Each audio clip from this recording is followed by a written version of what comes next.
اعوذ باللہ من الشیطان الرجیم بسم اللہ الرحمن الرحیم الحمد للہ الذی نور قلوب العارفین بنور معرفتہ واثبت فؤاد انبیائہ واولیائہ بقصص الانبیاء والمرسلین وأكمل إيمان المسلمين والمؤمنين بولاية علي أمير المؤمنين عليه السلام.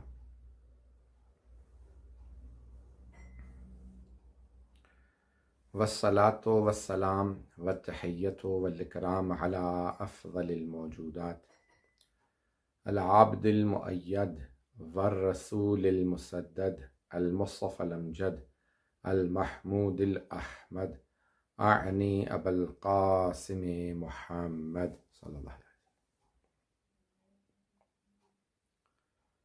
وعلى روحه ونفسه وسهره ووسیه سید الاتقیاء والاسفیاء مولا الموالی امام المتقین علی بن ابی طالب علیہ الصلاۃ والسلام وعلى اوصیائه لا سیما بقیت اللہ فی الارضین روحی و ارواح العالمین لتراب مقدمہ الفدا واللعنۃ الدائمۃ علی اعدائہم اجمعین من الآن الی قیام یوم الدین. اما بعد فقد قال اللہ الحکیم فی کتابہ الکریم بسم اللہ الرحمن الرحیم تبارک الذی بیدہ الملک وهو علی کل شیء قدیر الذی خلق الموت والحیاة لیبلوکم ایکم احسن عملا. صدق اللہ العلی العظیم. صلوات. اللہم صل علی محمد وعلی محمد. سورہ فاتحہ کی درخواست ہے مرحوم مغفور سید ابو الحاشم جعفری ابن سید ابو القاسم جعفری کے لیے الفاتحہ. بسم اللہ الرحمن الرحیم الحمد للہ رب العالمین الرحمن الرحیم مالک یوم الدین ایاک نعبد و ایاک نستعین اهدنا الصراط المستقیم صراط الذین انعمت علیہم غیر المغضوب علیہم ولا الضالین. بسم اللہ الرحمن الرحیم قل هو اللہ احد اللہ الصمد لم یلد ولم یولد ولم یکن له کفوا احد. بسم اللہ الرحمن الرحیم قل هو اللہ احد اللہ الصمد لم یلد ولم یولد ولم یکن له کفوا احد.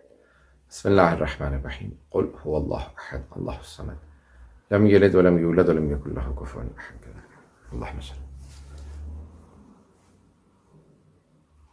مرحوم سید ہاشم جعفری صاحب سید ابو ہاشم جعفری صاحب سن ہوزے میں کافی عرصے سے مقیم تھے. میری ان سے آشنائی جب میں ماہ رمضان مسلسل پڑھنے کے لیے جاتا رہا زہرا سینٹر میں یازا خانہ زہرا میں. اس دوران ان سے آشنائی ہوئی. انتہائی آرگنائزڈ اور منظم انسان تھے، محترم، خوش عقیدہ، اور ایک طویل مدت انہوں نے سینٹر کی خدمت کی. اور ان کے فرزند ارجمند سید عاصم جعفری صاحب انتہائی ہونہار فرد ہیں جنہوں نے مجھ سے چاہا کہ ان کے والد کی چہلم کی برسی کی یہ مجلس میں پڑھوں. خدا مرحوم کے درجات بلند فرمائے اور انہیں محمد وآل محمد علیہ السلام کے ساتھ محشور فرمائے اور ان کے درجات بلند فرمائے، انہیں شفاعت نصیب فرمائے، اور اس خانوادے کے جتنے بھی مرحومین خدا ان کے درجات بلند فرمائے. ان کے آخری کلمات کی ویڈیو بھی مجھے ان کے فرزند نے بھیجی، جس میں انہوں نے اس کے بعد بس پھر کلام نہیں کر سکے کہ مولا امیر المؤمنین علیہ السلام کا نام پکار رہے ہیں.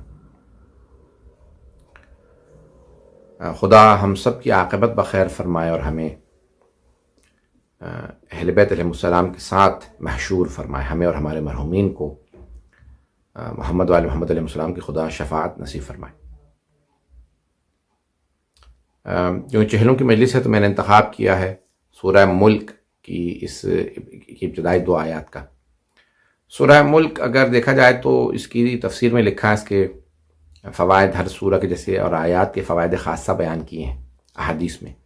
تو لکھا گیا اس کے لیے کہ مرحوم شیخ عباس قمی نے مناظر الاخرہ میں اس کو تحریر فرمایا کہ اگر قبر پہ سورہ ملک کی تلاوت کی جائے اور مومن کی قبر ہو، اہل ایمان کی قبر ہو، تو اللہ اس کی بخشش کر دیتا ہے، اس کی مغفرت کر دیتا ہے.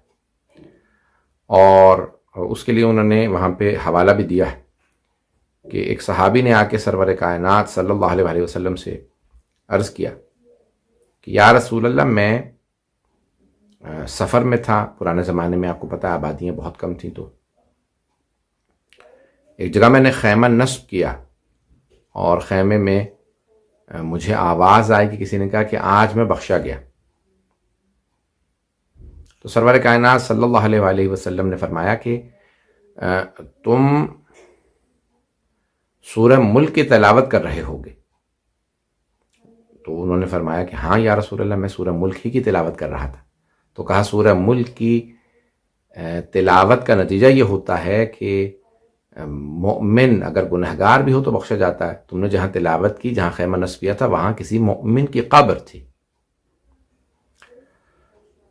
عزیزان گرامی، یہ بہرحال مکاشفات اہل معرفت کے ساتھ بعض اوقات ہوتے ہیں.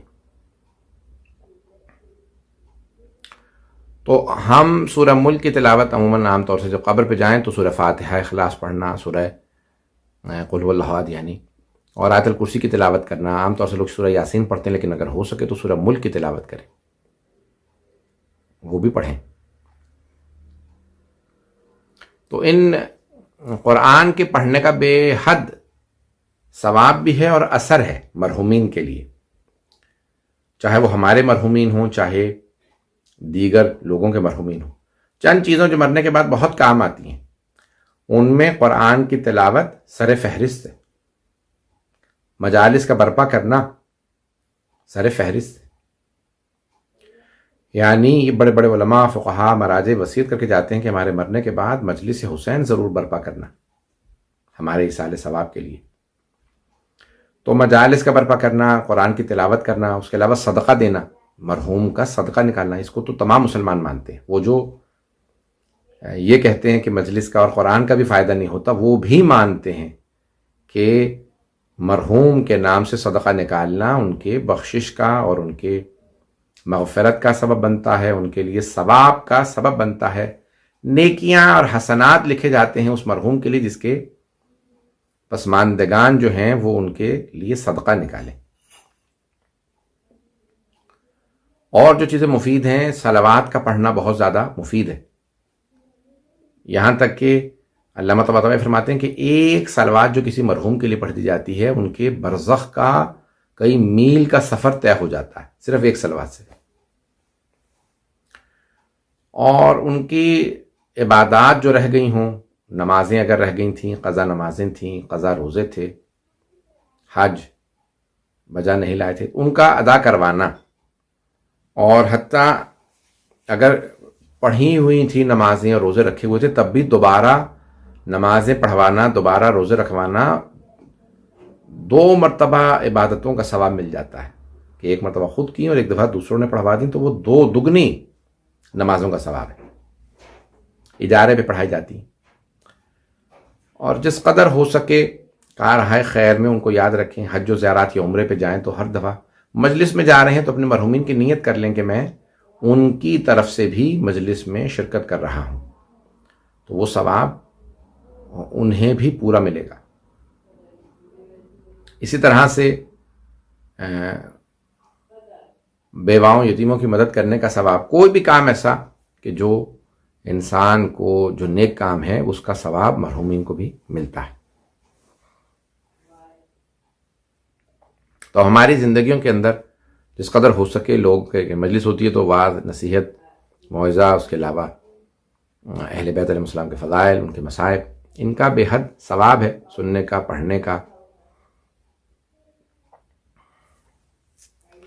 بہت زیادہ ان چیزوں کے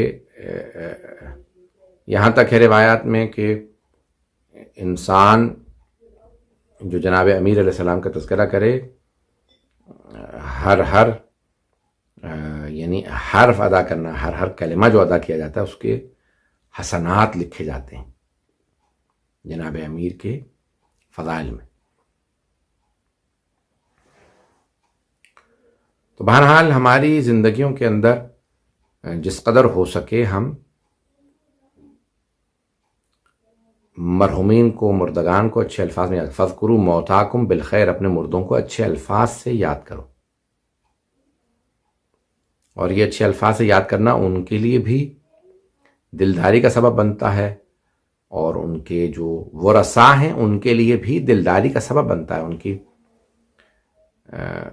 انہیں خوشی ہوتی ہے.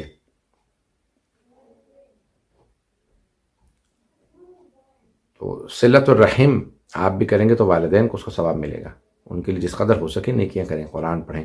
شب جمعہ میں جس قدر ہو سکے قضا یعنی والدین کے لیے فاتحہ دلوا دیں، اور اگر ہو سکے تو والدین کی نماز مغفرت والدین پڑھیں. ایک یا دونوں اگر انتقال کر گئے تب بھی، اور اگر ایک انتقال کر گئے تب بھی نماز مغفرت والدین. تو بہرحال اب یہ آیت جو میں نے انتخاب کی، تھوڑی سی اس کی تفسیر پیش کر دوں. تو اب یہ آیت، اس سے پہلے کہ میں آیت کی تفسیر کو پیش کروں، شیخ عباس قمی نے مفاتیح الجنان میں یہاں تک لکھا ہے کہ مشہد کا ایک گورنر تھا جو بڑا ظالم تھا. اس کا انتقال ہو گیا. مشہد مقدس کا جو گورنر تھا شاہ کے زمانے میں، بڑے شاہ کے، یعنی یہ جو 79 میں جو ہٹا، اس کا 78 میں جو اس کا باپ. تو گورنر ظالم تھا، بہت شیعوں پہ ظلم کرتا تھا، خود بھی ظاہراً شیعہ تھا. لیکن تو اب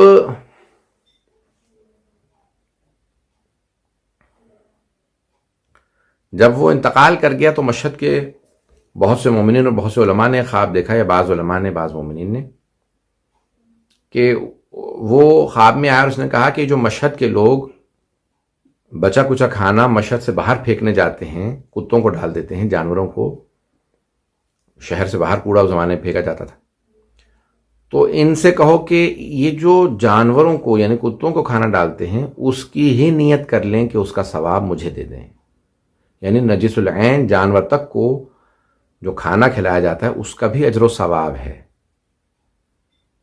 وہ بھی یعنی پرندوں کو، جانوروں کو کھانا ڈال رہے ہیں، پانی پلا رہے ہیں، یہ سب نیکیاں ہیں. بہت سے میں نے لکھا لوگ قبروں پہ دانے اناج ڈال دیتے تھے تاکہ وہ پرندے جو چگیں گے تو یہ نیت کر لیتے تھے کہ یہ ثواب اس مرحوم کو ملے قبر میں. تو اب یہ سورہ ملک کی جو ابتدائی آیات ہے، بسم اللہ الرحمن الرحیم، تبارک الذی بیدہ الملک. بابرکت ہے وہ ذات جس کے قبضہ قدرت میں کل کائنات ہے. یہ ملک و ملکوت ہے، یہ تمام ملک، ساورنٹی، یہ ساری جو ساری کی ساری حکومت کائنات، یعنی یہ سب اللہ کے ہاتھ میں. تبارک الذی بیدہ الملک، بیدہ الملک کہا یعنی ہم عام طور سے کہتے ہیں نا کہ بھی قبضہ ملا مکان کا، یہ چابی مل گئی گاڑی، یعنی جو چیز ہاتھ میں ہے وہ آپ کی ہے. تو اب اللہ فرما رہا ہے کہ جس کے قبضہ قدرت میں، جس چیز کا قبضہ آپ کے پاس ہے، جس کے قبضہ قدرت میں کل کائنات ہے، یعنی اللہ فرما یہ رہا ہے کہ بھئی میرے ہاتھ میں ہے، میرے ہاتھ میں سارا کنٹرول ہے، قابو ہے، قدرت ہے. تبارک الذی بیدہ الملک وہو علی کل شیء قدیر، اور وہ ہر چیز پہ قدرت رکھنے والا ہے. اس نے ہمیں ارادہ اور اختیار دیا ہے، چاہے تو ہمیں مجبور بنا سکتا تھا، جو کچھ وہ کہے ویسا کریں. اس نے ہمیں ارادہ اور اختیار دیا، ارادہ بھی ہے، ہم اختیار بھی رکھتے ہیں. اپنی مرضی سے ہم نیکی کرتے ہیں، اپنی مرضی سے برائی کرتے ہیں، تاکہ وہ ہمیں ہماری نیکیوں پہ جزا دے سکے اور ہماری برائیوں پہ ہمیں سزا دے سکے، تاکہ کوئی یہ نہ کہے کہ میں تو مجبور تھا اس کام کے کرنے پہ. تو اللہ سبحانہ و تعالیٰ نے ہمیں مجبور پیدا نہیں کیا. وَهُوَ عَلَىٰ كُلِّ شَيْءٍ قَدِيرٌ، وہ ہر چیز پہ قدرت رکھنے والا ہے. کون ہے وہ اللہ؟ الذی خلق الموت والحیاۃ لیبلوکم ایکم احسن عملا.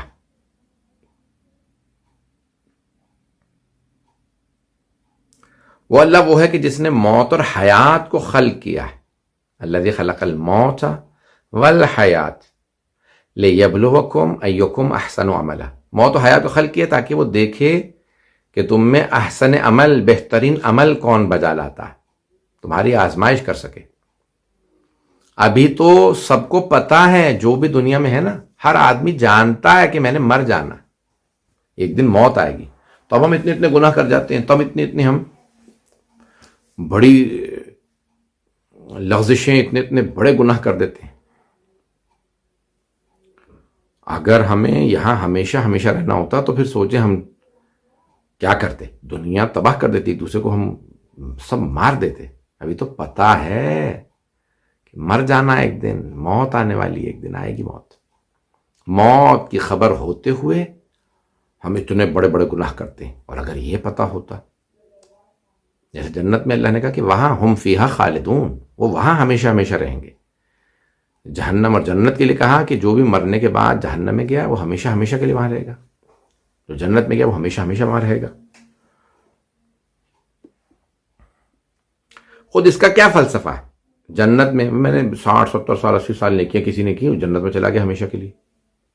تو بھئی یہ 60 70 سال کی نیکیوں کی ہمیشہ ہمیشہ کے لیے جنت کی زندگی، یہ تو رحمت پروردگار ہے، یہ تو واقعاً اس کی جزا ہے کہ اس نے ہمیشہ ہمیشہ کے لیے جنت دے دی چھوٹی سی زندگی کے نتیجے میں۔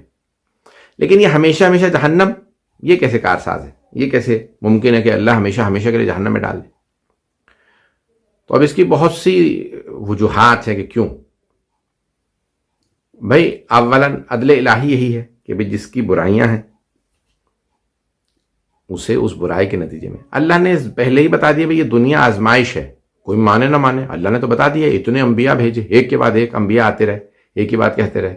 آج اتنے علماء، کوئی کہے کہ نہیں مجھے اتمام، اگر اللہ کے نزدیک کو کہے اتمام حجت نہیں ہو سکا تو پھر اللہ خود اس کو دکھائے گا کہ ہاں اتمام حجت ہوا یا نہیں ہوا۔ اتنی دفعہ تجھے پتہ چلا، اتنی دفعہ تیرے دل میں خیال آیا، وہاں تو سارے انسان کے تصورات، خیالات سامنے آ جائیں گے۔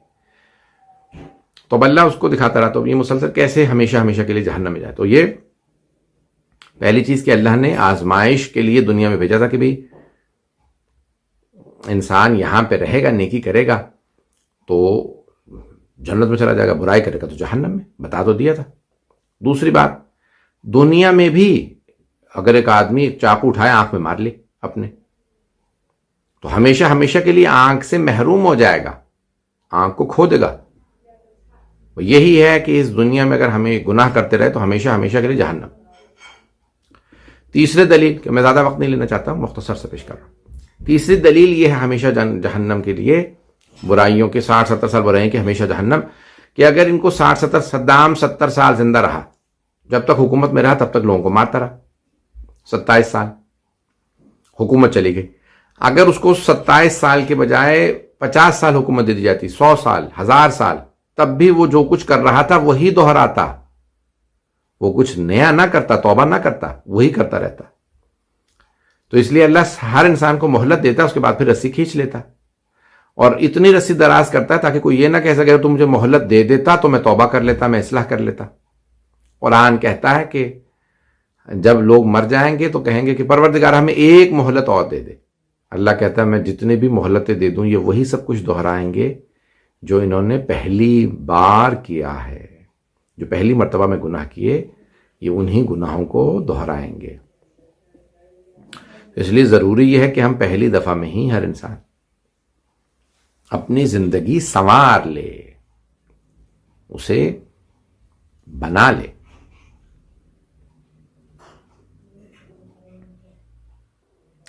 تو اب زندگی جو ہے وہ ایک ہی مرتبہ ملتی ہے، ایک مہلت ملتی ہے، اسی میں انسان کو اپنے آپ کو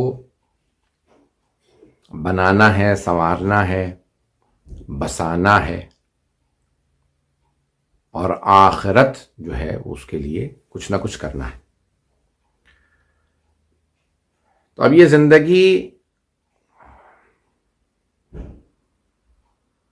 مختصر سے زندگی ہے، لیکن اس کے نتیجے میں جو ملنے والا ہے وہ ہمیشہ ہمیشہ کے لیے، ہمیشہ ہمیشہ کی جنت، ہمیشہ ہمیشہ کی نیکیاں، یعنی خوبیاں اور نعمتیں اور آسائشیں،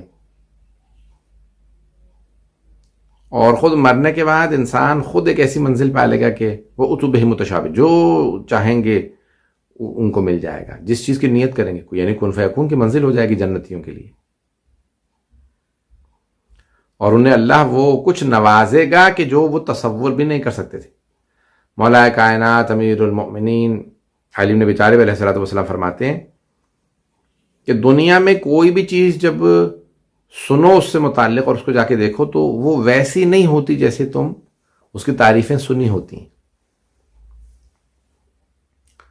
اور بہت کم ایسا ہوتا ہے کہ جتنی تعریف سنی ہو اس سے بھی بہتر پاؤ چیزوں کو، کہ ارے وہ جگہ ایسی تھی، وہ پہاڑ ایسا تھا، وہ سمندر ایسا تھا، وہ دریا ایسا تھا، وہ ریگستان ایسا تھا، وہ چیزوں کو جو بھی سن لو وہ ویسی نہیں ہوتی ہیں، کچھ بہتر ہوتی ہیں، تھوڑی بہتر، یہ بہار کا بات۔ لیکن مولا فرماتے ہیں کہ جتنی بھی جنت کی تم نے ڈسکرپشن سنی ہے، جو اس کی تعریف سنی ہے، جو اس کا متعلق تمہیں بتایا گیا کہ ایسی ہوگی، وتحتہا الانہار، وہاں دریا نیچے بہ رہے ہوں گے، اور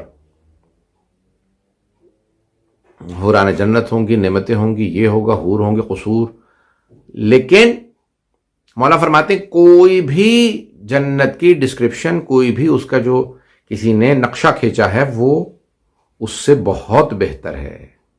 دنیا میں جو کچھ سنا ہے وہ ویسے نہیں ہے، لیکن جنت کے متعلق جو کچھ سنو گے اس سے بہت بہتر، وہ اس سے بہت بالا تر ہوگی، اس سے بہت بہتر ہوگی۔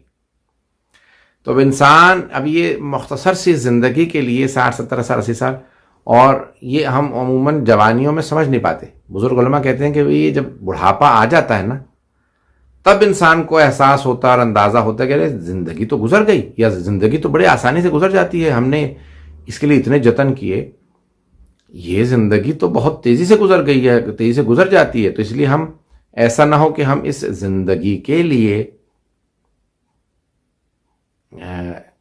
اپنے آپ کو پوری طرح سے خرچ کر دیں، یا اس دنیا کو بنانے میں ہم اپنے ساری تگ و دو مصرف کر دیں، ساری کوششیں اس دنیا بچانے میں، اس دنیا کو بنانے میں، ہم بنے آخرت کے لیے۔ ایک مقام پہ جناب امیر المومنین علیہ السلام فرماتے ہیں کہ یہ انسان عجیب ہے، جب نہیں ہوتا، مثال کے طور پہ کوئی آدمی کہتا ہے میرے یہاں بچہ ہونے والا ہے، ابھی بچہ ہوگا تو کیسا ہوگا، تو مولا فرماتے ہیں کہ جب نہیں ہوتا تو یہ پتہ ہی نہیں ہوتا کیسا ہوگا، جب ہوگا تو کیسا ہوگا۔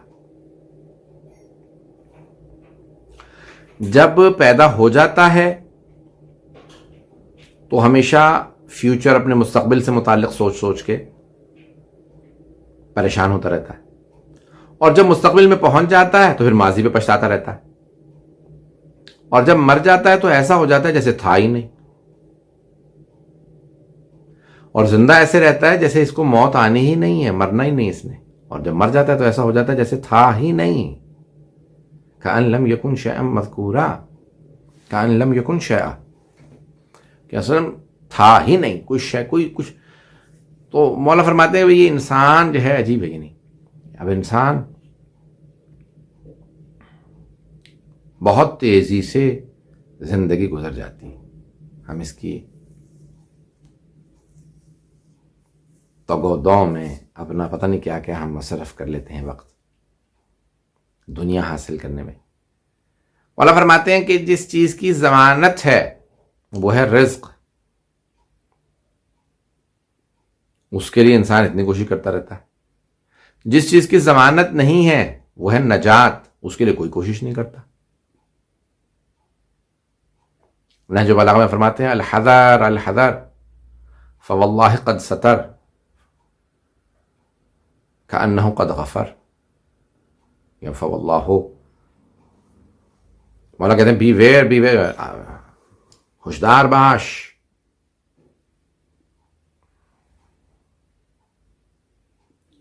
وارننگ، ڈرو بچو،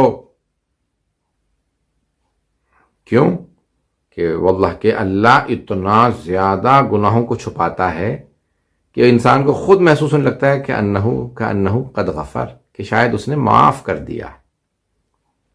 اتنا وہ ستر پوشی کرتا ہے، اتنا وہ عیبوں کو چھپانے والا ہے، عیبوں کو اتنا چھپاتا ہے کہ انسان کئی مرتبہ محسوس کرتا ہے کہ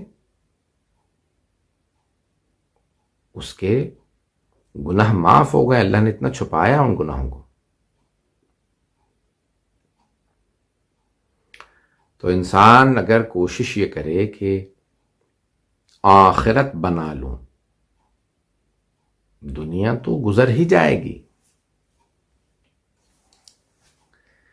کمائیں، یہ نہیں میں کہتا کہ دنیا نہیں کمائیں، دنیا محنت نہیں کریں، اور نہیں، پھر یہاں دنیا کے لیے مولا فرماتے ہیں دنیا میں کوئی بھی نیک کام کرو تو ایسے کرو کہ جیسے ہمیشہ یہاں رہو گے، اور برا کام کرو تو ایسے کرو کہ کل مر جاؤ گے۔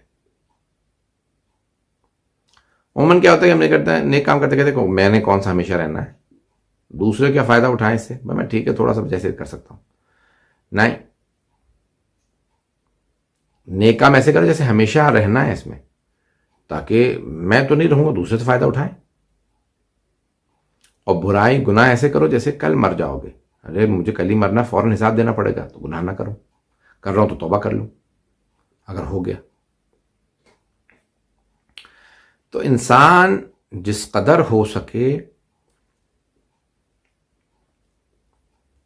اپنی تیاری رکھے آخرت کے لیے، کہ آج جن مرحوم کی مجلس کر رہے ہیں وہ اپنے بیٹے بیٹیوں سے بڑی محبت کرتے تھے، اور سفر کرنا اور جانا، ابھی تک وزٹ کرنا، فون، مجھے یاد ہے بعض کا تو یو کے تشریف لاتے تو فون کرتے ہو، بتاتے میں آیا ہوں بیٹی سے ملنے، یا اس سے ملنے، اس سے ملنے، یہاں گیا، وہاں پاکستان گیا تھا۔ یعنی ہر انسان جو ہے وہ دنیا میں چند لحظوں کے لیے ایسے رہے کہ اس کو مرنے کے بعد لوگ یاد کریں۔ مولا فرماتے ہیں کہ لوگوں کے درمیان میں ایسے رہو کہ جب مر جاؤ تو وہ کہیں انا للہ و انا الیہ راجعون، جب تک زندہ رہو تمہارے ملنے کے مشتاق رہیں، مر جاؤ تو کہیں انا للہ و انا الیہ راجعون۔ دوسرے مقام پہ ایک جگہ پر فرماتے مولانا نہج البلاغہ میں فرماتے ایسے رہو کہ لوگ کہیں انا للہ و انا الیہ راجعون، یہ نہ کہیں مرنے کے بعد الحمدللہ رب العالمین۔ صدام مرا تو ساری دنیا الحمدللہ رب العالمین پڑھ رہی تھی، مومن مرتا ہے تو سب کہتے ہیں انا للہ و انا الیہ راجعون۔ تو یہ زندگی کے چند اصول ہیں۔ صاحب الناس، لوگوں کے ساتھ ایسے صحبت میں رہو، لوگوں کے ساتھ ایسے وقت گزارو کأنک تحب ان تصاحبہ، جیسے تم چاہتے ہو کہ لوگ تمہارے ساتھ مصاحبت کریں، صحبت کریں، یا تمہارے ساتھ راہ و روش اپنائیں۔ لوگوں کے ساتھ ایسا سلوک کرو جیسا تم چاہتے ہو تمہارے ساتھ سلوک کیا جائے، جیسا کرو گے ویسا بھرو گے۔ اور بہت سے لوگ بھول جاتے ہیں کہ نہیں ہمارا بھی بڑھاپا آنا ہے، ہم نے بھی بزرگ ہونا ہے۔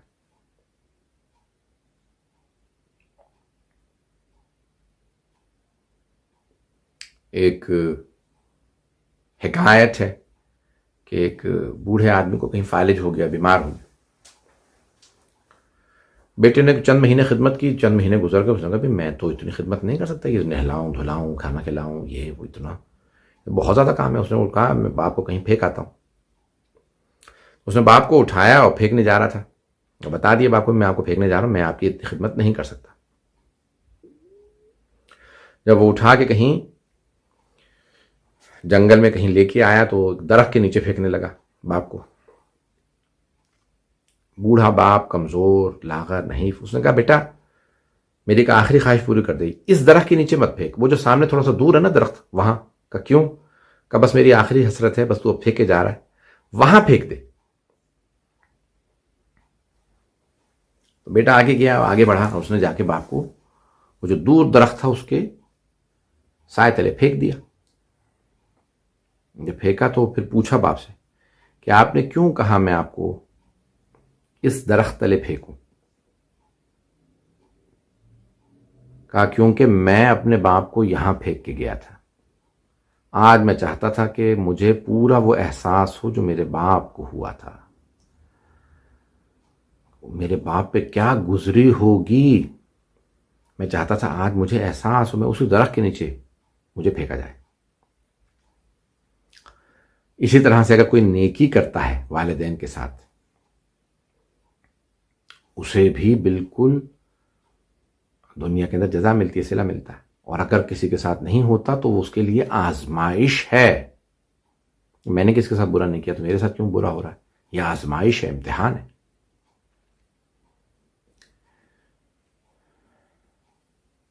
اور انسان والدین اگر دنیا سے چلے بھی جائیں تو ان کے مرنے کے بعد بھی توبہ کر سکتا ہے. اور توبہ کا طریقہ یہ ہے کہ ان کے لیے زیادہ سے زیادہ قرآن پڑھے، ان کے لیے استغفار کرے، ان کے لیے صدقات دے، اور ان کو یاد کرے، ان کے لیے مجالس برپا کرے، ان کے لیے ان کی واجبات ادا کروائے. تو یہ مختلف طریقے ہیں کہ انسان مرنے کے بعد بھی توبہ کر سکتا ہے. میں زیادہ وقت نہیں لوں گا. تو اب یہ قرآن کریم ہے کہ تبارک الذی بیدہ الملک وہو علی کل شیء قدیر الذی خلق الموت والحیاۃ لیبلوکم ایکم احسن عملا. بابرکت ہے وہ ذات کہ جس کی قبضہ قدرت میں کل کائنات ہے، اور وہ ہر چیز پہ قدرت رکھنے والا ہے. الذی خلق الموت والحیاۃ، جس نے موت و حیات کو خلق کیا ہے تاکہ الذی خلق الموت والحیاۃ لیبلوکم، تاکہ وہ آزمائش کر سکے، دیکھ سکے، ایکم، کہ تم میں سے کون احسن عملا، بہترین عمل انجام دینے والا ہے. وہ احسن عمل دیکھنا چاہتا ہے، صرف اچھا عمل نہیں، بہترین عمل دیکھنا چاہتا ہے. بہترین، ہم بہترین خدا کے ماننے والے ہیں. کچھ لوگ اللہ کو خدا نہیں مانتے، بتوں کو خدا مانتے ہیں، سورج کو خدا مانتے ہیں، ستاروں کو، آگ کو، گائے کو، سانپ کو، ہاتھی کو. تو کوئی کسی کو بھی خدا مان سکتا ہے. ہم بہترین خدا کے ماننے والے ہیں، اللہ سبحانہ و تعالیٰ کے.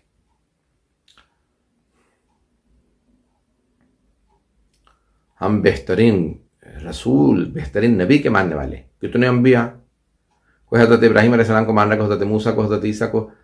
بہترین جو نبی ہیں وہ ہمارے نبی ہیں. ہم بہترین نبی کے ماننے والے، بہترین کتاب کے ماننے والے، قرآن کریم، اس سے بہتر کتاب نہیں. بہترین امام کے ماننے والے، علی بن ابی طالب علیہ السلام. جب ہمارا عقیدہ یہ ہے کہ ہم بہترین دین کے ماننے والے ہیں تو پھر بہترین عمل انجام دینا بھی ہماری ذمہ داری ہے. کیونکہ وہ دین اور وہ مذہب جو آپ کو نہیں بدل سکا تو وہ دوسروں کو کیا بدلے گا؟ جب آپ دعویٰ کرتے ہیں کہ میں بہترین دین کا ماننے والا ہوں تو پھر آپ کی ذمہ داری ہے کہ بہترین عمل بھی انجام دیں. تو ہم بہترین دین کے ماننے والے، بہترین امام. چہلم ہے آج مرحوم سید ابو الہاشم جعفری ابن سید جعفری کا.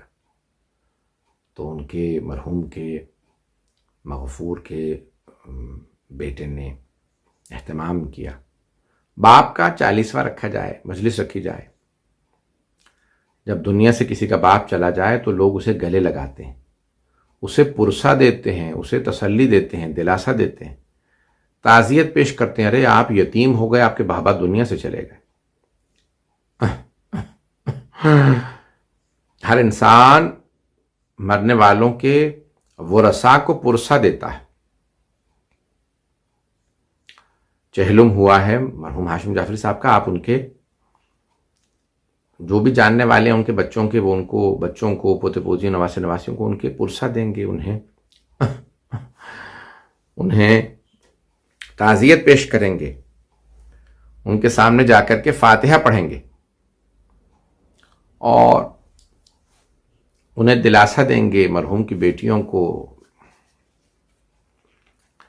کہیں ایسا نہیں ہوتا کہ کسی کے مرنے کے بعد اس کے بیٹے کے گلے میں طوق ڈال دیا جائے، ہاتھوں میں زنجیریں، پاؤں میں بیڑیاں. تاریخ میں واقعہ کربلا کے بعد مولا سجاد کے گلے میں طوق ڈال دیا گیا.